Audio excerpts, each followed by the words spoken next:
serious problems.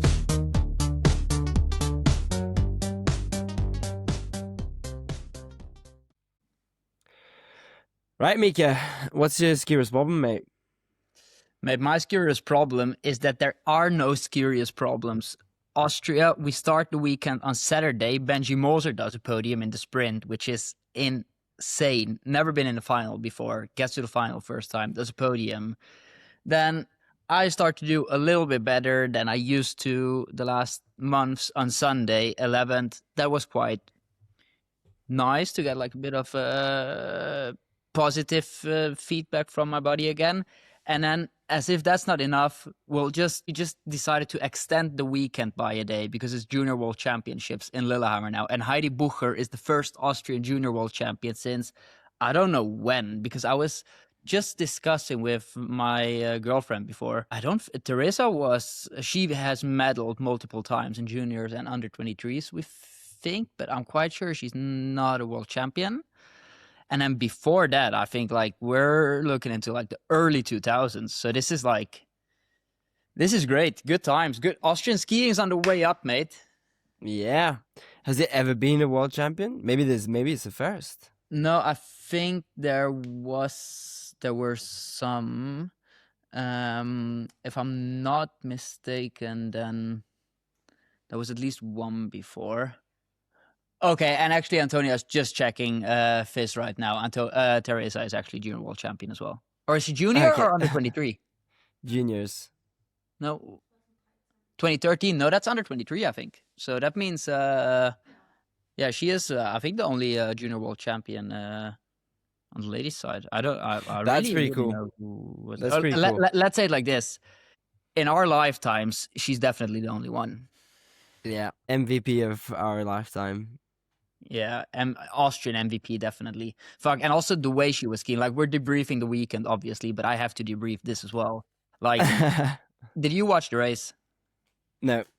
Okay, I watched it, and it's like she was 4 seconds behind in the prologue. She was second. There was this girl, the sister of Julie Bjervik-Drivenes, actually, who won the prologue. Yeah. Her name is Iselin, I think. Skied a super good prologue. But the way that Heidi was skiing in the inner heats, and then especially in the final, it's like, I can't help but, like, she's just more mature than all these other girls that are racing. She doesn't spend useless energy all of the time. She actually skis super controlled, waits until it's time to go, doesn't attack from the front and do like a stupid suicidal run. It's good to see, cool to see. Austrians skiing future is bright, mate. Yeah, that's good. Yeah, that's pretty good. On the boys' side, however, we did not do so well. So maybe we should, the boys are gonna level up. I've got the true. Heidi's gonna pull the team now. Okay, last thing on the Junior World Champs before we go to the debrief of last weekend. Wasn't so many Norwegians doing that well. Like, this is home Junior World Champs. Men's were won by Sweden, and women's were won by Austria. I tell you what, I cannot tell you the result of the men's because I was literally watching the men's final, and then just as they go into the last downhill, my battery died. Oh no. On my MacBook. And then I was like, oh well, Heidi won, so whatever. Yeah, that's the most important. Yeah, but there was a Norwegian dude that crashed in the last uphill. There were like 2 Norwegians or 3 Norwegians in the final. Okay. Well, it was Eddie Pedersen that won, and Leopold Strand was second. Yeah. And Federico Pozzi was third. Yeah, maybe a successor of Federico Pellegrino, although they have also Elia Barb and Davide Graz, who are probably going to be the successors. But there was 5 different nations in the final, which I think is good for the future of the sport. And the one thing I would say is often Norwegians are not that great in juniors because the way the Norwegian system is kind of set up, I feel like it's more about like inclusion in the younger years and try to keep everybody skiing. And when you get like later years juniors, then it's like kind of like professionalism and so on. And then the first few years seniors is like super professional. So like Klæbo, for example, wasn't good until like his last year's juniors, or maybe second last year juniors. So he was like kind of like, yeah, that's when he like kicked off and then became really, really good. But maybe that's also part of it, is Norway is more about like keeping as many people skiing as possible, and then use it, like trying to get the potential out of the skiers in the later years. Because, for example, in France, when you select people when you're like 14, then if like somebody has an earlier adolescence, puberty, then they ski really fast, and then the people like me, for example, don't, and then stop. So I think a good way to look at it is that if you look at the men's final now and you look at all the mid-European skiers, this is probably like realistically like the third or fourth time they've been selected for something. The first time is they're being selected for a regional team, then they're being selected for a junior national team, and then they're being selected for junior world. So it's like usually you could say it's at least the third time they've been selected to like a more elite group of people. Whereas if you look at the Norwegians, this is probably the first time any of them's ever been selected for anything. yeah, that's true. That's true. I mean, they do have a Norwegian junior. No, I national think team. they put that down, the Norwegian junior. Yeah, that's true. junior Yeah, team. that's true. Yeah. So I think for most of the Norwegians racing here, this is actually the first time they've ever been selected for anything. And then you look at the Yeah. Austrian team, for example, like everybody there is like on teams, on junior teams. So they've been selected like 3, 4, 5, 6 times sometimes before. So it's just you miss so many people because of all these selections. Yeah. Because in But- Norway, and like then- everybody that was skiing when they were 16 is still skiing now by the age of 18. And you and I both know that of these 4 people here that are skiing for Norwegian's junior team here now, will also be skiing probably in 4 or 5 years from now. Whereas if we look at like the Italian team, for example, or the French team, for example, the 4 people they've selected now, if in 4 years from now, 2 of those are still skiing, that's already a win. That's true. Yeah, that's true. So Yeah, yeah. different I think in mentality and maybe a bit of success from the Norwegians. I mean, that's why they dominated the Olympics. Yeah. With only 4 million people, 4 or 5 million people living compared But to it also the US shows that and that France. talent is not the thing that's lacking in the rest of the world. There's more talented skiers out there. They're not only living in Norway, they're living everywhere. They're living in the US, they're living in Canada, they're living in mid-Europe.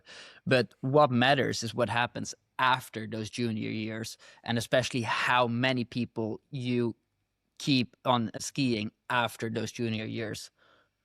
Yeah, like, okay, we're continuing on this, but like, I was talking to Jules Chapaz, and he was saying both him and Lapalu were not selected for the regional team in the first year. So Lapalu won a junior world medal without being on the like regional team, and the thing is, okay, in this situation, they got support from their club, and they kind of like continued and like believed in themselves. But lots of people just stop at that age. They're like, oh, I'm not selected to the regional team. Like, now it's going to be a stress to train and so on. And I don't think I can make it. And then you just stop. And I think it's a shame. And I think lots of these nations are just missing on that. Yeah.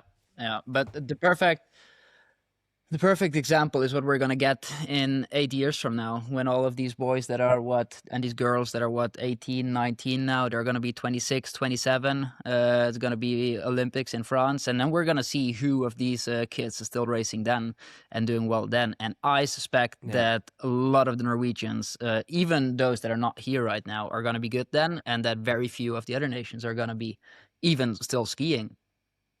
Yeah, that's true, yeah. But mate, since we Right, juniors, okay, we've been going on about Junior World for 10 we minutes, could just so finish. let's hop back to Fallon. We could just finish off with tomorrow's World on 23s. Who's gonna? I know that Oscar Obstadvike, who was medalist at the Olympics, is gonna be racing. Any big names? Other big names? I don't think Lars Hagen's racing, from what I've heard. No, I don't think Peter. We were talking will be about racing. this. Okay, Jimmy and me we met skiing out earlier today in Lillehammer. I'm back in Lillehammer, by the way, and it's winter, and I forgot how nice this place is for cross country Yeah, it's skiing. so nice. It's insane. Yeah. So we met out skiing today, and we had a discussion. And to all our listeners, let us know in the comments what you think about this. What do you guys think about Oscar Obstadvika competing in World Under 23s? Because honestly, both Jimmy and I came to the conclusion like, the guy's an Olympic medalist. He has an individual medal from the Olympics. He has podiums in World Cup. That's where he earns his money. That's where he has his income. Like, even if he wins under 20s now, it's not gonna mean anything for him. It's like that medal is gonna be completely irrelevant because it's a level lower than where he's already succeeded.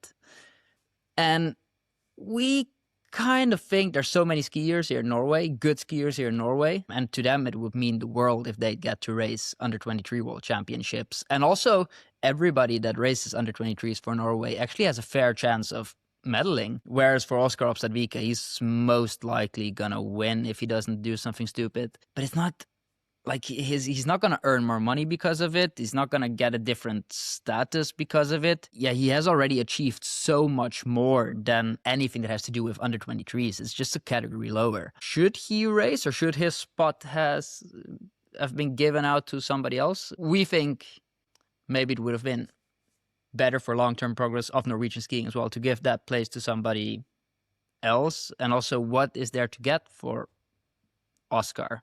But let us know what you guys think of it. We're open for other opinions. Yeah. Are we though? Now that well, you're definitely not open to other opinions. Huh? You're open to other people telling their opinions, but you're definitely not going to change yours. But anyway, True. That said, let's discuss the World Cup in Fallon. Last weekend we had a skate sprint and a skiathlon on the Sunday. How was your skate sprint, Mika? I was really good. I enjoyed it so much. It was so much fun. Yeah. I had really high expectations starting, and then I even got made. I still can't believe how good I was at that sprint. I don't think I've ever become third last before. This is like by far the worst result I think I've ever had in my life. The thing is, you have qualified in skate sprints on World Cup, on a normal World Cup before. That's why I was like, oh, I'll maybe not be great, but I should be somewhere around 40 maybe. That's realistic, I thought. And then like you start, and I started, and I felt like about 4 seconds into my prologue, I was like, oh, I'm probably not going to qualify if I ski this pace into the finish. Yeah, mate, But yeah, actually, taking it a bit back, like after the Olympics, I was devastated. I'm not gonna lie. My body was just not responding in any kind of way, no matter to what I did. So I decided to just do basically nothing, and then I didn't do anything for like 8, 9, 10 days maybe. I did respond quite well to something. It did respond well to some liquids. Yeah, I followed the Frida Karlsson path. She said, oh, you just have to get drunk sometimes. And then I was like, oh, well, we'll just do that. But then we just not do that once. We'll do it multiple times over and over. Yeah. I mean, we're going to talk about Sunday later. So, yeah, my sprint was really shit. You got ill after the Olympics. How was your sprint? Yeah, I was debating if I was going to race or not. And then I was like, fuck, it's like only 6 skate sprints this season. Like, I can't miss it. And I felt like the body felt okay. I was still like kind of talking like this. And on the previous podcast, I listened to the podcast afterwards, and I was like, oh my God, I sound so ill. I can't believe nobody actually commented on it, but I was like, oh yeah, how's it going, Mika? So yeah, I was definitely not healthy, and body was okay when I got to Fallon, but still had some symptoms. Felt okay in the sprint. Felt actually surprisingly good. I had like kind of missed a bit of the top power at the end, but like still managed to push the whole way. And then, mate, when I got to the finish, like a few minutes after the finish, I was fucking wrecked. Like, I have never felt this bad after a race. I wanted to vomit. Wanted to cough. I had to lie on the floor, and was like seeing like these lights just for flashing. people to like describe to the people what I was a witness of. There's like this athlete's changing room, and I walk into that changing room after my prologue, being devastated, being like, why am I so bad? Blah blah blah. And then I open the door and I see Jimmy laying on the floor with his feet on the chair, and he's just laying there coughing. And I'm like, mate, you're right. And he's like, oh, I don't know if I've ever felt this miserable. And I was just like, okay, I'll walk out of here now because Jimmy's still fucking ill. And I went to sit outside, and then I see Jimmy walking out like a minute after me, trying to vomit, but it didn't really work so well. And you just kept on coughing. I was like, I actually felt a bit sorry for you. But from like what the doctors told me is that even though you still have symptoms, like you still have a runny nose and so on, your virus load is so low that you're like not really contagious anymore, or like, so I think I wouldn't have made you sick, but unless we start kissing or doing other stuff. But the thing is, I think my body was just not ready for that, for like that amount of pressure on it. And I can tell you, after seeing you, it was definitely not ready for that. Yeah, but I was close, so I was 0.6 from qualifying. Yeah. But I think even if I had qualified, I would have been wrecked for the quarters. So I was just like, okay, I did the best I could. Actually managed to be not completely useless. Yeah. So yeah, and then I had a little rest on Sunday, and now I'm feeling quite good. So yeah. Anyway, right. Okay. Back to the sprint. Actual racing. Yes. Yeah. Okay. So I go back to the hotel, lay in my bed, just watch the men's sprint, watch the opening of the Belgium Spring Classics campaign, Omloop het Nieuwsblad, which is quite exciting as well. No, and then Benji Moser in his quarterfinal.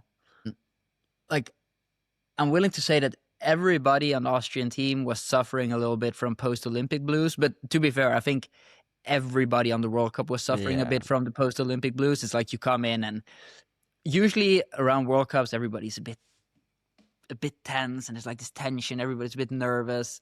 And on race morning, Saturday, you saw everybody just being relaxed, laid back, chill. Nobody really cared. Everybody was like, oh yeah, highlight of this weekend is going to be going home.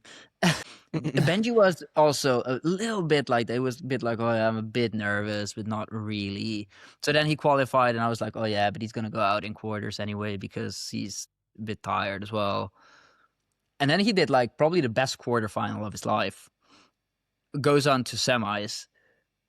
Then did a semifinal pretty much in the same manner as his quarterfinal, just controlling the thing. I was like, what the hell is happening? Goes on to the final. And then final start. Benji, last position. I was like, okay, he's like achieved his goal to go to the final, and I was just going to be sixth in the final. And then at the top of the climb, he does this insane outside maneuver where like you can't really pass people on the outside there, and he just passes almost everybody on the outside. Goes, I think, into first or second, I'm not really sure anymore.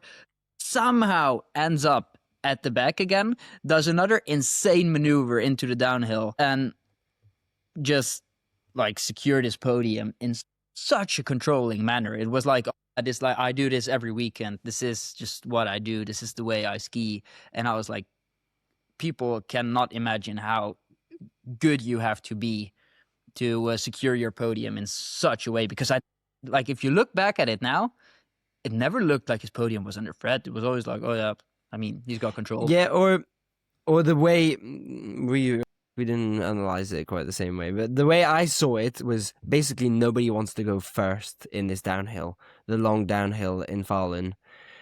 So then Shanava and Klæbo were at the front, and then they were kind of slowing down. Nobody wanted to go first, and so suddenly Benny was like, yeah, but this is the second climb. He did this maneuver on the first climb as well. Yeah, okay, but I'm talking about the second climb. Yeah.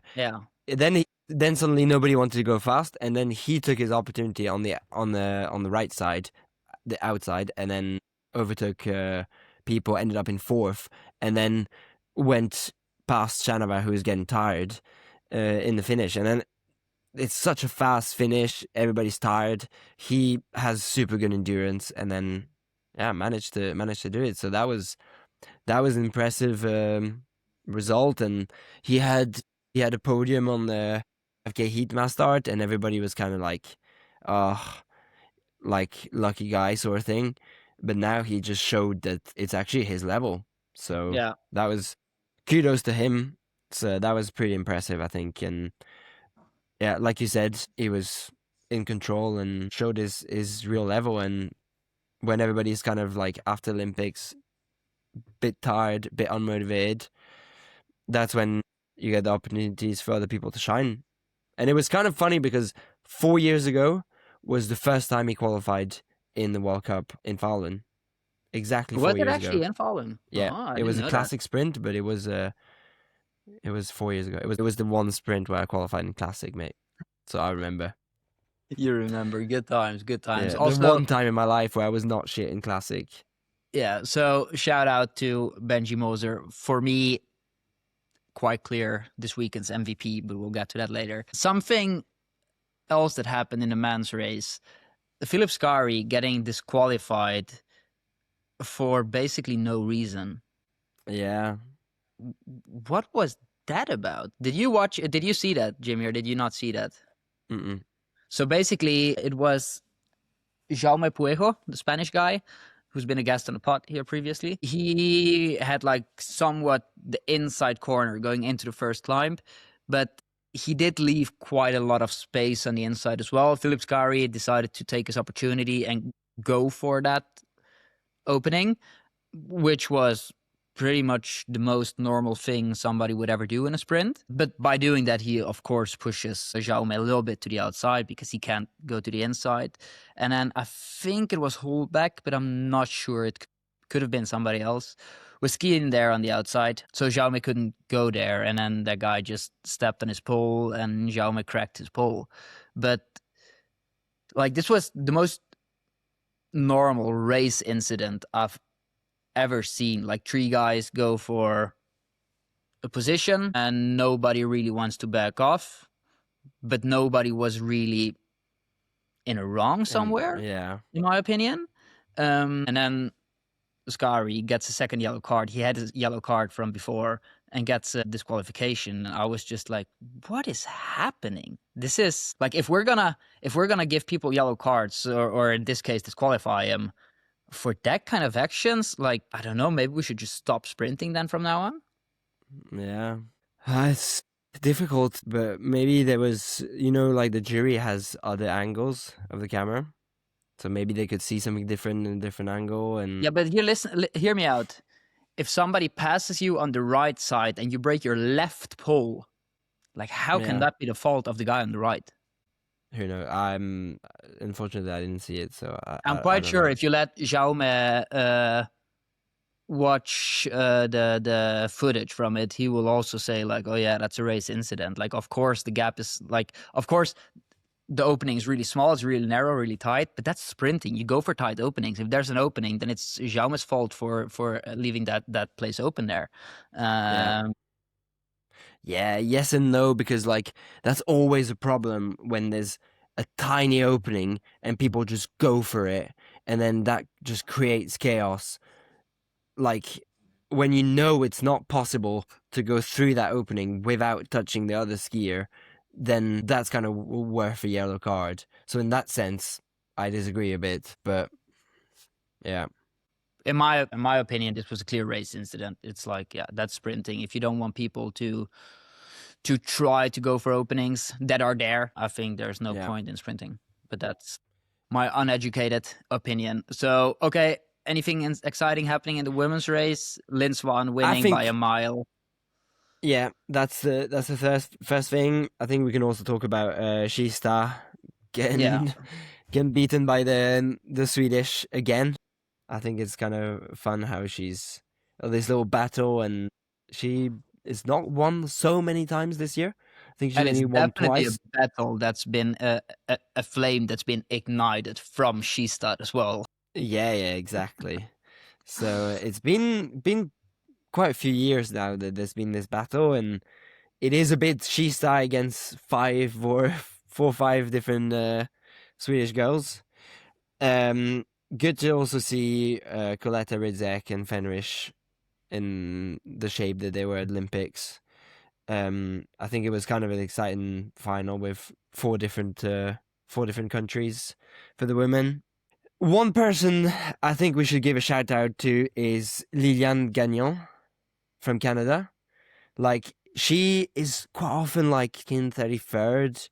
She's qualified like maybe 2 or 3 times before. Like, not so often. She has qualified before, but not so often.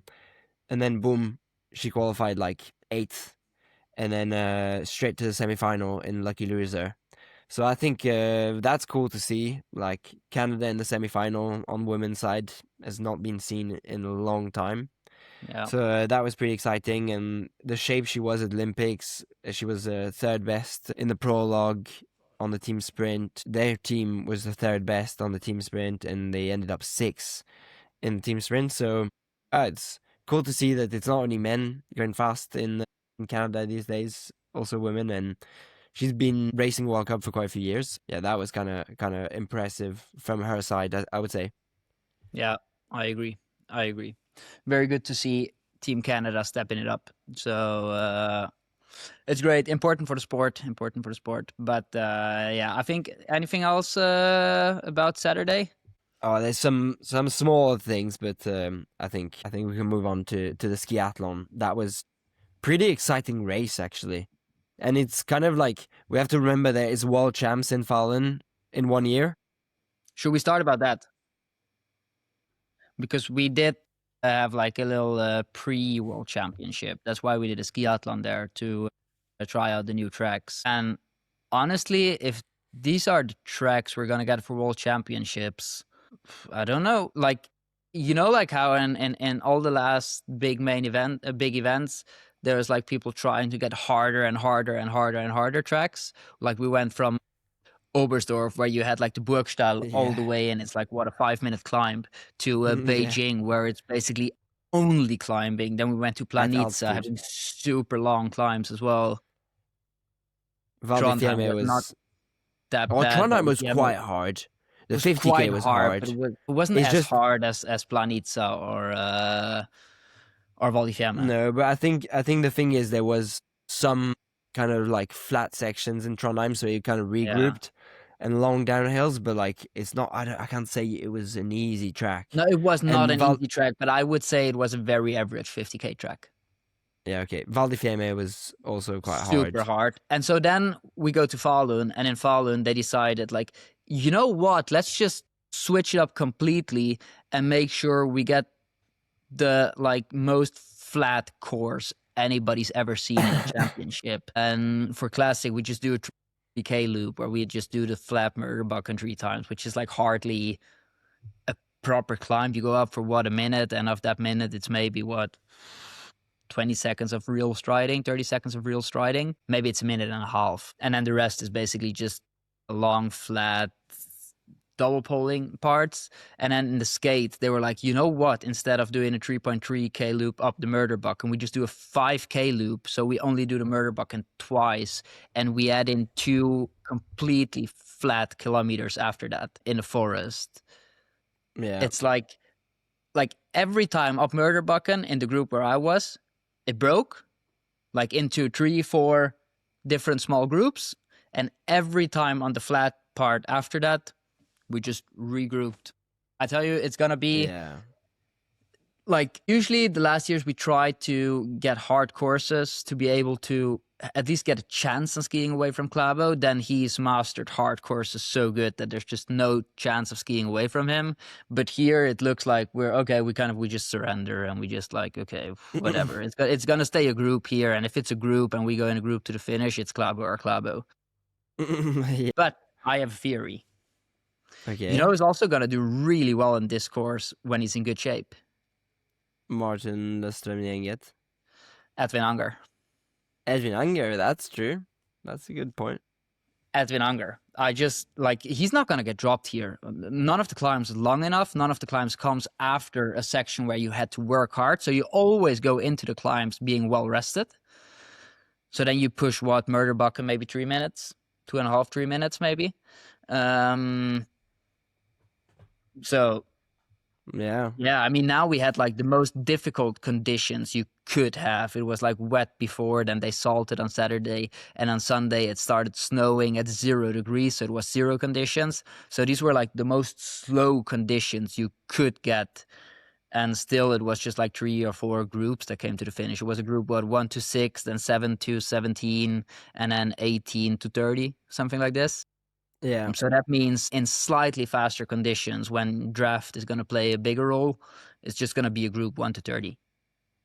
Yeah. But do you think, did they have a double pole zone? The non-double pole zone? The technique Yeah, there zone? was a striding zone for like 50 meters. But I think this is actually a course where you need that striding zone because like obviously in these conditions, when it's like so much mixed snow, the pole tracks just get really bad. But even with bad pole tracks, you get Alvar Mule back. He would probably have double poled, I guess. But here, if it's fast conditions and it's then it's definitely double poleable, 100%. Yeah. The skate No, part, not I agree. because the long murder bucken, it like you could lose time there, but then therefore the rest of the course is so easy that. Yeah, but it's crazy. They have like such a hard sprint track. I think the sprint track in Fallon is really hard, and then they just get such an easy distance loop. Yeah, well, the thing is, I've raced many, many years in Fallon, and I don't think I've raced twice the same course. They have so many different courses. It's crazy. Like, the fact that they've changed the courses again, and it's the thing is, there's so many of these long, flat, sort of slide downhill sections where people just regroup so much. Yeah. That it makes it really difficult to break away. And like you saw in the women's and the men's, it's kind of like started breaking away and then suddenly regrouped just before the sprint hill. Yeah. And it's just like all that work that Martin Nyenget put in was just for nothing. Like he looked on TV, it looked like he just went at the start and went just as hard as he could from the start. Let me tell you this. Basically. We started on Sunday, and basically like 20 seconds after the start, all of a sudden I felt like, oh, I'm actually able to push, which I was not before. And I think that maybe just chilling for 10 days and not doing anything might have helped with that. So, but anyways, I start to feel good, and we go. And at some point up the first climb, into the first climb, I just see Nian get skis starting to lift in the air at every double pull push that he did. And then I was like, oh, I think we're actually double pulling quite fast right now. And then we basically didn't stride one single time before we went into we strided up where the ski test area is. But then going into the murder bucken, that's like where we strided for the first time in the diagonal zone because Niangat was just pushing so hard from the start. It was unbelievable. And then, he just kept on pushing hard. But I think he broke away like in the second lap already with like 3, 4, 5 guys. But then we regrouped again on some of the easier parts. And then he did the same in the third lap, broke away with like 5 or 6 guys. I think 6 at the end. Yeah, but it's impossible to ski away. So, but Niangat was definitely by far the strongest in that race. Yeah. So that has to be appreciated as well. Klabo winning again. It's insane. Like the guy's just, he's on a different level. He's doing a different sport than we are. That's just the fact. That's just what it is. Yeah. RC Riskinen showing that he's up there. He had the Great Olympics and showing that he is like the best Finnish skier right now is pretty cool to see. By a mile, I would say. Yeah. So that was good. Any other... One thing, who's impressing me? Tell me. Saveli Korostelev. Yeah, He's I was not going to impressing me necessarily by his level, but by the consistency in his level. Like, he is, I think it's fair to say he is the best non-Norwegian skier on the World Cup right now. And if he gets a year of good training Like now he has some of the experience. His wax team has some experience on the World Cup as well, which is also not something we should leave unmentioned. If he gets another good year of training, I tell you what, I think he might be a consistent podium contender next year. Yeah, I think he will get a podium before the end of the year. Yeah, could be. There's could a be good even chance. lucky. 10K classic could be lucky. I actually think he'll get a podium. He's been like so good at being fourth Yeah. the last while, and I actually think he didn't have the best skis again No. in Fallon. It's No. difficult for a team like they have quite a few waxers, but like it's difficult to compete with. All the big teams have trucks, so it's difficult to But compete with. again, you see it in these conditions again. Like when it's these mixed snow conditions with a bit of fresh snow, nobody competes with the Norwegians. It's just as simple as that. Yeah, no, that's true. That's true. It's And also, good transition to the women. We had Daria Neprayeva being fifth. I think that was like yes. Is that her best result? I think it's a best Must have been. result. Yeah, well, at least yeah, I think so. But yeah, that was pretty impressive, and just shows that both of them have been like super good at like Yeah. being up there. I think she was sixth on the climb, on the upper Chermany's climb, and I think that was the second best result. One thing that we're gonna mention for the women's race: Yeah, first victory since 2022, first ever victory in Falun, and it's impressive. I think I read it on the FIS side, 126 podiums, and this was only her 14th win. Heidi Wang, what an absolute tank! What a machine! she honestly she deserved to win that race because she was the best. She was just pushing the pace.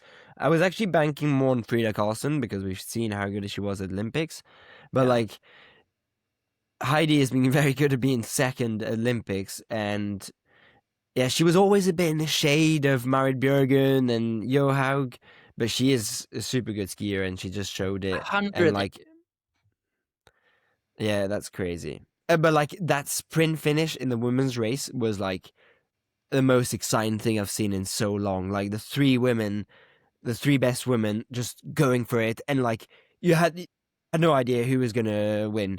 Like it was until the last minute. It was crazy.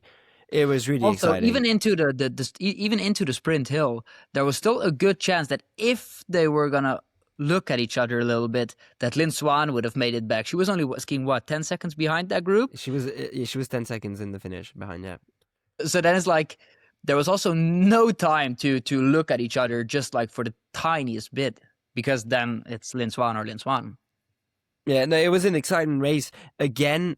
For the women, it was like almost a bit of a shame because like Heidi and Frida Karlsson were like working with Jessie to like push the pace up, and they were getting gaps at the top of each uphill, and then Lynn Svan, Daria Neprayeva, and sometimes Kristin Fosnes would like just glide back in, and that's always a bit hard to see. Like, but it was a super exciting race, and something that was absolutely crazy was to see Kendall Kramer being ninth.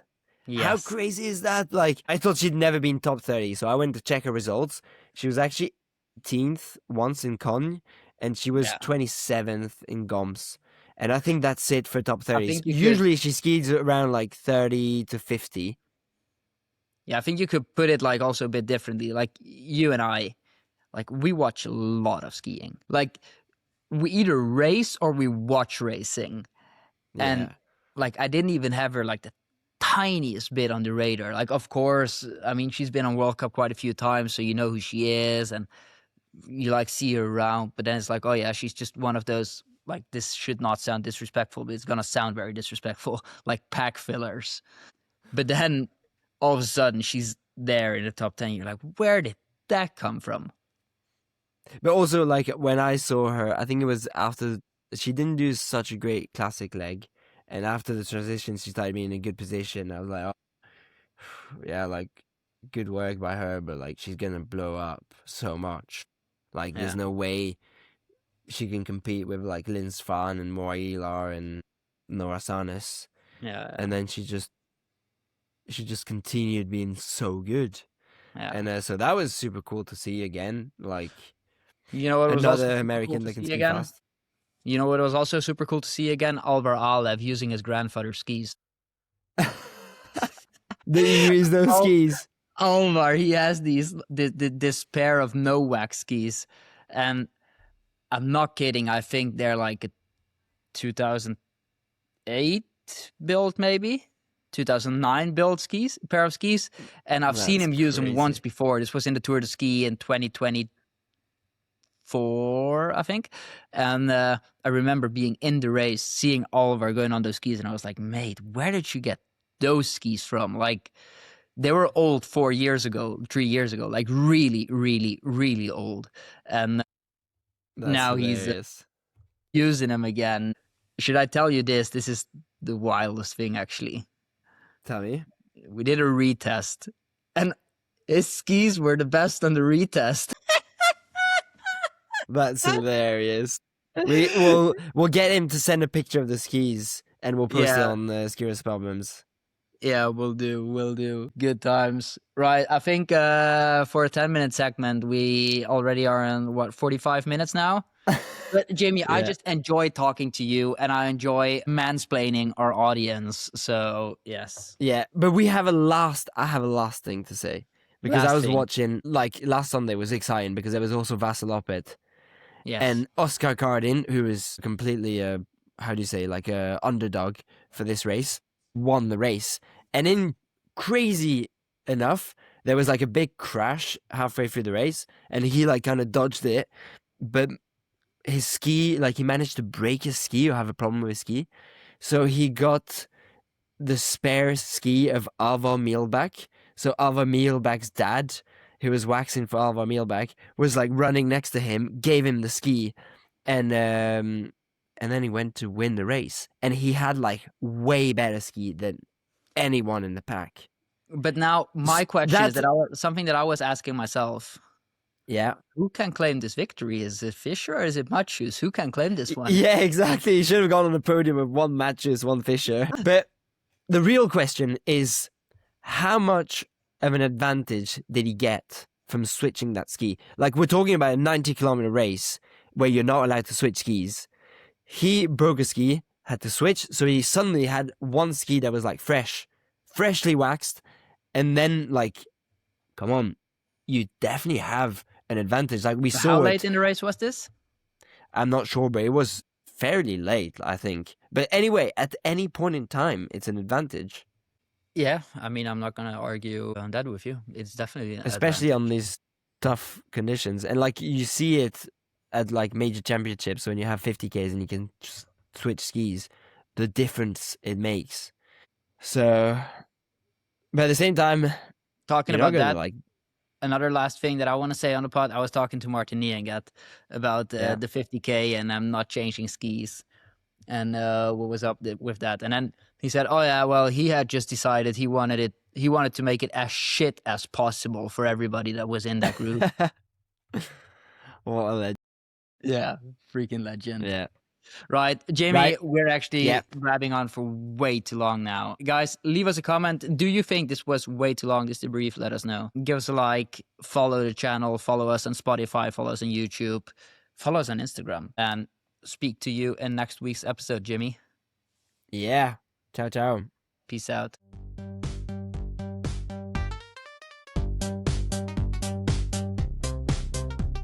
Serious problems.